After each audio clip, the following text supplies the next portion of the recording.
O Senhor esteja convosco. Ele está no meio de nós. Proclamação do Evangelho de Jesus Cristo, segundo Lucas.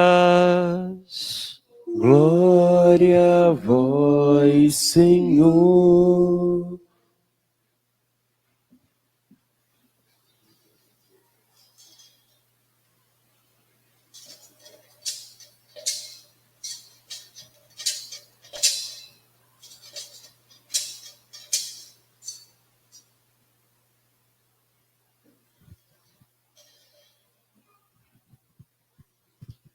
Naquele tempo, Jesus desceu da montanha com os discípulos e parou no lugar plano. Ali estavam muitos dos seus discípulos e grande multidão de gente de toda a Judéia e de Jerusalém, do litoral de Tiro e Sidônia. E levantando os olhos para os seus discípulos, disse: Bem-aventurados vós os pobres, porque vosso é o reino de Deus. Bem-aventurados vós que agora tendes fome, porque sereis saciados. Bem-aventurados vós que agora chorais, porque havereis de rir. Bem-aventurados sereis quando os homens vos odiarem, vos expulsarem, vos insultarem e amaldiçoarem o vosso nome, por causa do Filho do Homem. Alegrai-vos nesse dia e exultai, pois será grande a vossa recompensa no céu. Porque era assim que os antepassados deles tratavam os profetas. Mas, ai de vós, ricos, porque já tendes vossa consolação. Ai de vós que agora tendes fartura, porque passareis fome. Ai de vós que agora rides, porque tereis luto e lágrimas. Ai de vós quando todos vos elogiam. Era assim que os antepassados deles tratavam os falsos profetas. Palavra da salvação. Glória a vós, Senhor. Podemos nos sentar. Ave Maria, cheia de graça, o Senhor é convosco.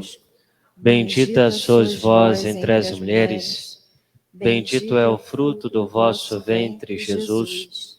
Santa Maria, Mãe de Deus, rogai por nós, pecadores, agora e na hora de nossa morte. Amém. Caríssimos irmãos e irmãs, estamos celebrando o 6º domingo do tempo comum. E acabamos de ouvir no Evangelho o Senhor que faz o discurso tão conhecido, o discurso das bem-aventuranças, e desta vez narrado por São Lucas. São Lucas traz para nós esse discurso de uma forma mais reduzida. São apenas 4 bem-aventuranças. E São Mateus traz para nós 8 bem-aventuranças. No entanto, a primeira bem-aventurança que nós ouvimos concorda tanto com São Lucas quanto com São Mateus, quando o Senhor nos diz: Bem-aventurados vós os pobres, porque vosso é o reino de Deus. Veja, nós podemos traduzir a palavra bem-aventurada ou bem-aventurado por feliz. Feliz os pobres. E é claro que o Senhor aqui, ele não fala de uma pobreza meramente material. Ele não reduz a isso.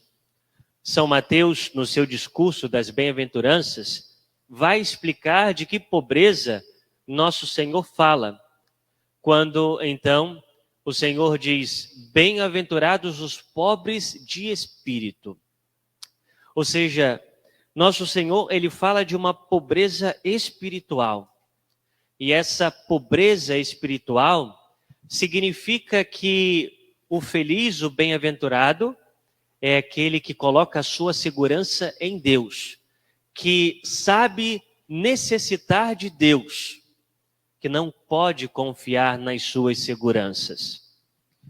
Por isso, nós ouvimos na primeira leitura, tirada do profeta Jeremias, quando o Senhor fala pela boca do profeta: maldito o homem que confia no homem e faz construir sua força na carne humana. Ou seja, o homem não pode colocar a sua confiança, toda a sua confiança, nele mesmo, nas suas seguranças, né? E o profeta continua dizendo: bendito o homem que confia no Senhor, cuja esperança é o Senhor. É como a árvore plantada junto às águas, que estende as raízes em busca de umidade. Por isso não teme a chegada do calor, sua folhagem mantém-se verde, não sofre míngua em tempo de seca e nunca deixa de dar frutos. Quem coloca a sua confiança no Senhor é como essa árvore plantada perto da água. As suas raízes estarão sempre perto dessas águas. E embora venha o calor, não haverá preocupação. Ou seja, quem coloca a sua confiança em Deus, mesmo que venham as tempestades, mesmo que venham os tempos difíceis, não se desespera, não perde a serenidade, porque a sua confiança está em Deus. Por isso nós respondíamos no Salmo: é feliz quem a Deus se confia. Se nós colocamos a nossa confiança em Deus, a nossa esperança em Deus, somos felizes. Portanto, a pergunta, meus irmãos, que devemos fazer a nós é: em quem nós colocamos a nossa esperança? Em que nós colocamos a nossa confiança? Qual é a nossa preocupação primeira? A nossa preocupação primeira é com o dinheiro, é com os nossos bens, é com a nossa saúde ou com a nossa salvação, ou com Deus, com o nosso caminhar com Deus? O que colocamos em primeiro lugar? Porque se for essas realidades terrenas, se colocamos na frente de Deus, é porque ainda não somos pobres de espírito. Mas somos esses ricos que o Senhor fala: ai de vós ricos, porque já tendes a vossa consolação, já tendes o vosso paráclito, já tendes o vosso protetor, porque você coloca a sua proteção nas coisas, no dinheiro, nas suas falsas seguranças. Por isso, o Senhor vem nos ensinar aqui nesse evangelho que, na verdade, o pobre, ele é o verdadeiro rico. Porque o pobre, e aqui entenda, o pobre de espírito, ele recebe o reino de Deus. Ele tem a posse do reino de Deus. Veja que contradição. O pobre, ele tem o reino, ele possui o reino. O reino é de um rei, possui o reino. O rico, ou seja, aquele que coloca as suas seguranças em si mesmo, esse de fato não terá posse do reino. Esse será infeliz. Esse não coloca a sua confiança em Deus, não coloca a sua esperança em Deus. Meus irmãos, é necessário que combatamos uma mentalidade materialista. A mentalidade que está aí fora, mas que adentra o nosso coração, que adentra o coração do homem. E o Papa Bento XVI, ele falava de um ateísmo chamado ateísmo prático. Ele dizia: há muitos cristãos que vivem um ateísmo prático.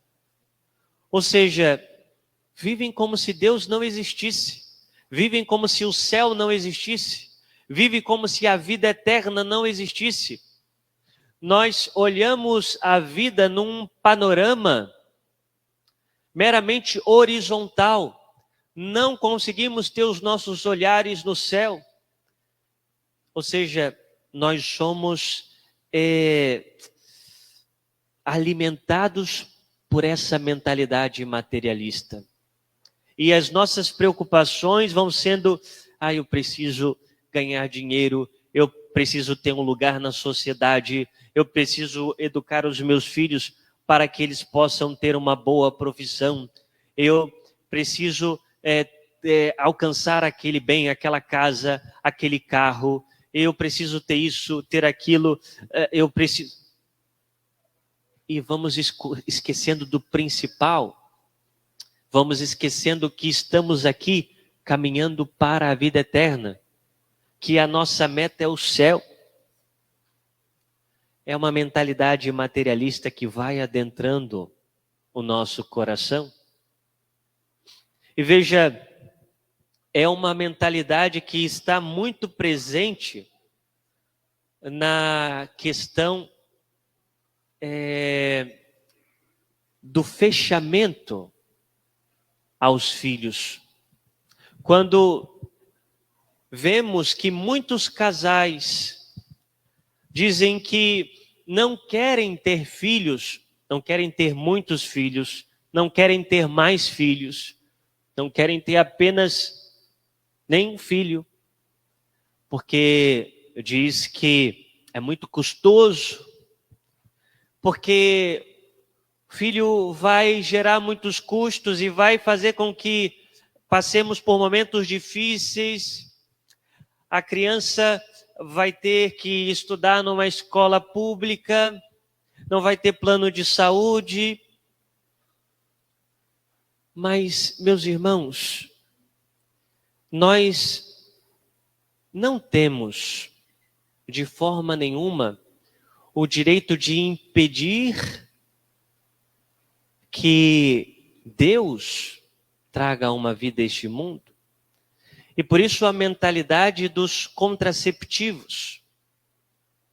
Ou seja, o casal se fecha à realidade da vida, vive através dos contraceptivos para não deixar vir à existência uma nova vida. Fecha-se totalmente. E por trás dos contraceptivos também está essa mentalidade materialista. E aqui nós devemos entender o seguinte: o que nós preferimos? Preferimos nascer, passar dificuldades nessa vida, carregar a nossa cruz, passar por tropeços e alcançar a vida eterna, viver eternamente com Deus ou não existir?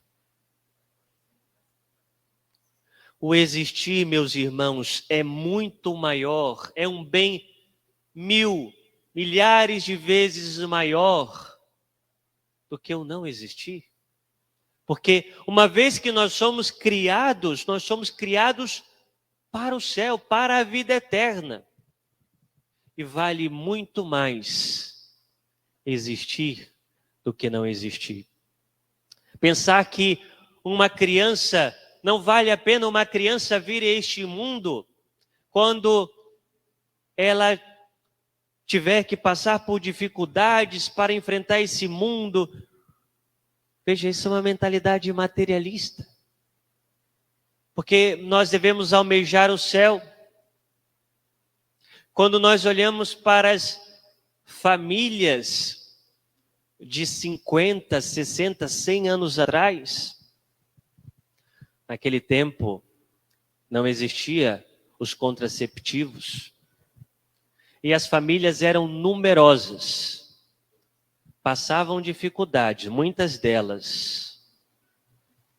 Mas, meus irmãos, nós sabemos que as famílias tinham um horizonte diferente.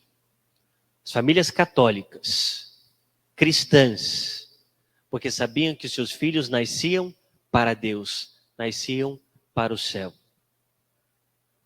E por mais que tivessem dificuldades, por mais que passassem por problemas financeiros, não se faltava o amor, não se faltava o companheirismo entre o casal, não se faltava a fé naquela casa.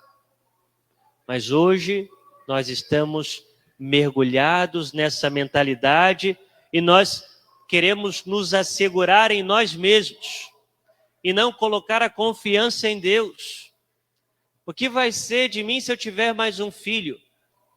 Mas coloque sua confiança em Deus. É claro que o padre não está dizendo que os casais tenham filhos sem um planejamento responsável. Não é isso.